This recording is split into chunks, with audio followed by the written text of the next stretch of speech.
PowerPoint. Silahkan Bapak Ibu, kalau ada yang mau ditanyakan langsung ditanyakan saja supaya diskusi kita ya hari ini itu bisa dua arah begitu ya. Kemudian silahkan nanti bertanya begitu ya. Oke. Ya, kita mulai. Benchmark.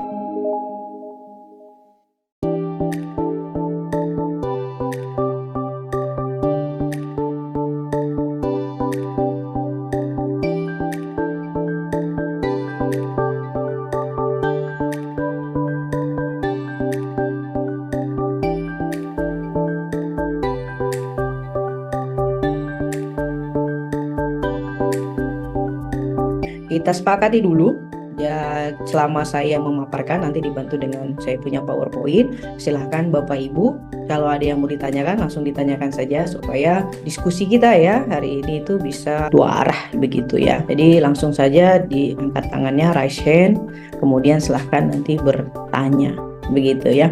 Oke.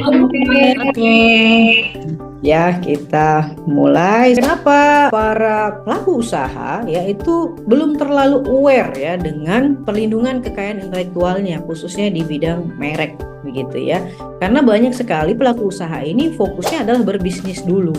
Apalagi kalau yang pemikirannya itu lebih mengedepankan keuntungan ya, keuntungan dan menghitung ya bahwa kalau saya daftar merek saya akan mengeluarkan biaya jasa PNBP sekian ya, biaya daftar merek per kelasnya sekian. Sedangkan saya masih usaha kecil begitu ya. Dari mana saya mendapatkannya aja buat modal aja sudah sulit gitu untuk beli barang dan segala macamnya begitu ya. Nah, kebanyakan baru mau mendaftarkan merek ketika apa? Ketika ada somasi dari pihak lain ya untuk menghentikan penggunaan mereknya gitu ya.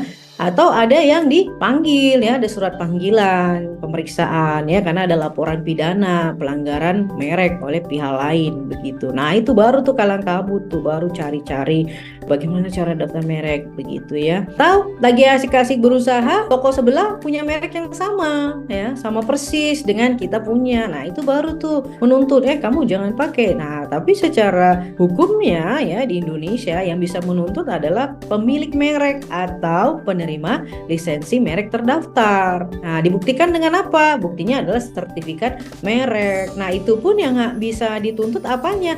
Hanya terhadap merek yang tercantum di sertifikat dan uraian jenis barang atau jasa yang ada di sertifikat mereknya saja gitu ya.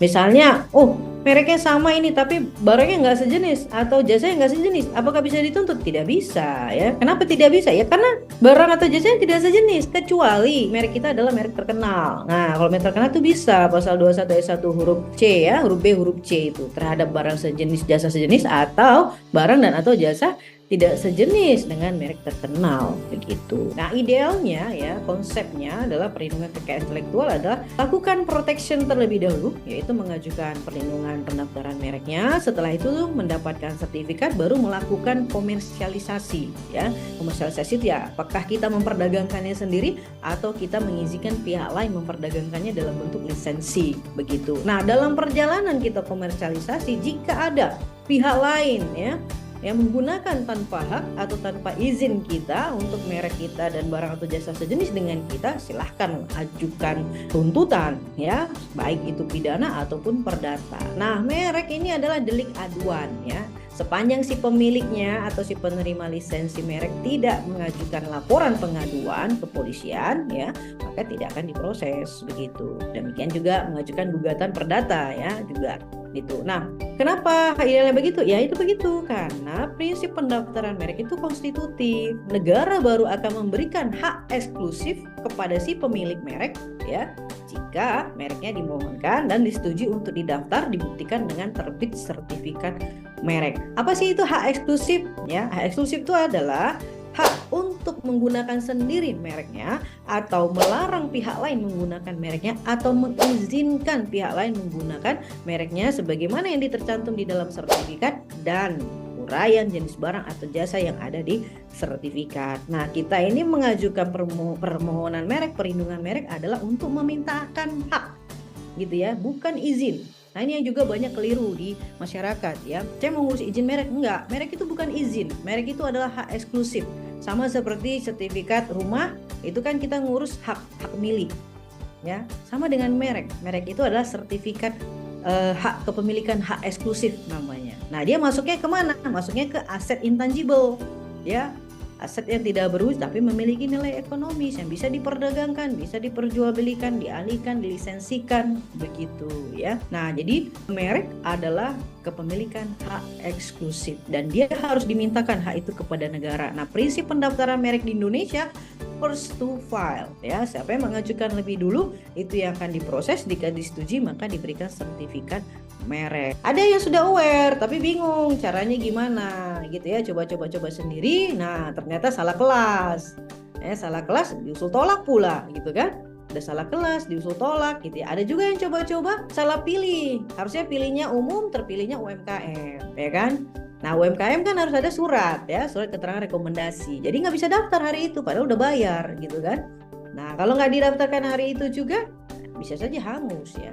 Nah, ada juga yang karena nggak ada surat rekomendasi ya dia masukin aja NIB gitu ya.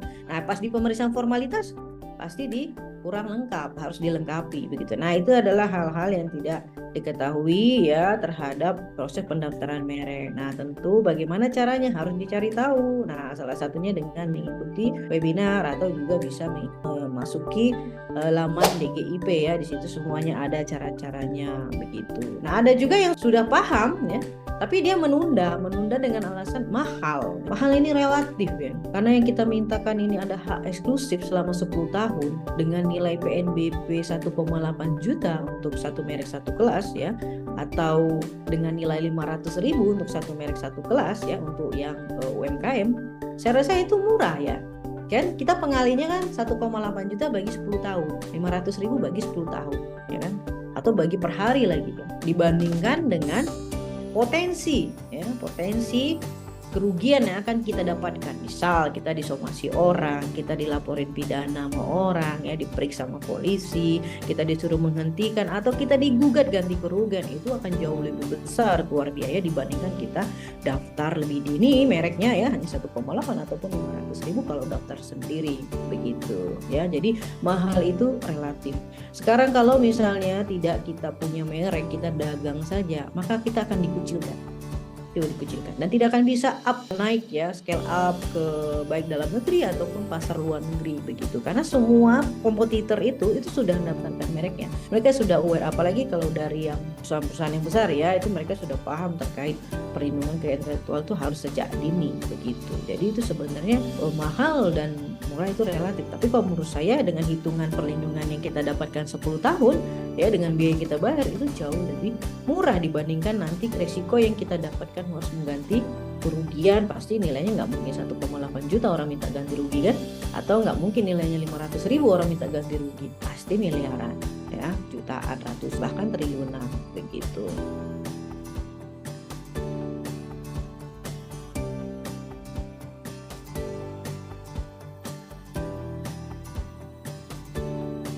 Harus ada mereknya. Mau urus izin edar beras harus ada mereknya. Mau urus alkes harus ada mereknya. Jadi semua ya instansi yang mengeluarkan izin itu sudah mencantumkan persyaratan wajib. Salah satunya adalah kepemilikan merek dagang atau merek jasanya. Begitu Pak. Jadi mau tidak mau sekarang pelaku usaha wajib melindungi mereknya sejak dini gitu. Karena kalau misalnya nggak didaftarkan sejak dini, terus kita langsung aja tuh urus izin misalnya ke BPOM, ya pasti ditolak. Paling mundur lagi kita ke belakang kan, daftar merek dulu ya kan, baru bisa masuk ke BPOM. Atau SNI kan, mau ajukan SNI, udah punya mereknya belum? Merek siapa nih? Merek orang lain. Ada surat pencatatan lisensi merek terdaftarnya? Tidak ada, urus dulu gitu. Belum bisa SNI kalau nggak ada itu. Semua udah begitu. Jadi sekarang sudah wajib ya untuk punya merek, sertifikat merek, baik itu barang atau jasa, jika memang ingin berkompetisi ya, jika ingin masuk ke pasar ya. Kalau misalnya nggak mau masuk ke pasar ya nggak apa-apa, nggak usah daftar mereknya gitu ya. Tapi kalau mau masuk tender, mau bisa dikenal, berkompetisi dengan pihak lain, bahkan mau ekspansi gitu ya, itu harus wajib ada mereknya begitu. Bahkan mau mendapatkan investor ya, sekarang itu yang pertama dicek adalah aset intangible-nya, mereknya, desain industrinya, patennya gitu ya, ciptanya udah dilindungi belum gitu ya. Karena dia nggak mau resiko lah ya, ngasih duitnya habis itu nanti disomasi orang, dipidana orang ya kan. Akhirnya si yang diberikan investasi nggak jadi jualan kan, sibuk dipanggil polisi aja kan, atau sibuk berperkara di pengadilan niaga gitu. Nah, pasti kan dipilihnya adalah yang sudah dilindungi gitu ya, karena aman investasinya. Ini bahkan kembali nih gitu loh. Kalaupun ada disomasi, posisi kuat ya. Karena sudah ada perisai, apa itu sudah ada sertifikat merek, desain industri, paten atau hak cipta, dia juga punya surat pencatatannya. Jadi aman. Nah, di situ tuh investor baru mau memberikan investasi begitu. Ya, saya tutup, semoga ini bermanfaat.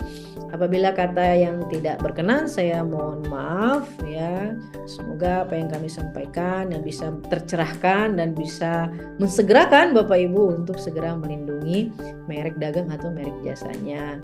Demikian dari saya ya, sekaligus saya mohon pamit dengan saya ucapkan Assalamualaikum warahmatullahi wabarakatuh. Selamat sore, izin pamit ya Bapak Ibu ya. Waalaikumsalam. Terima kasih. Saya selaku moderator untuk itu undur diri. Terima kasih. Wassalamualaikum warahmatullahi wabarakatuh.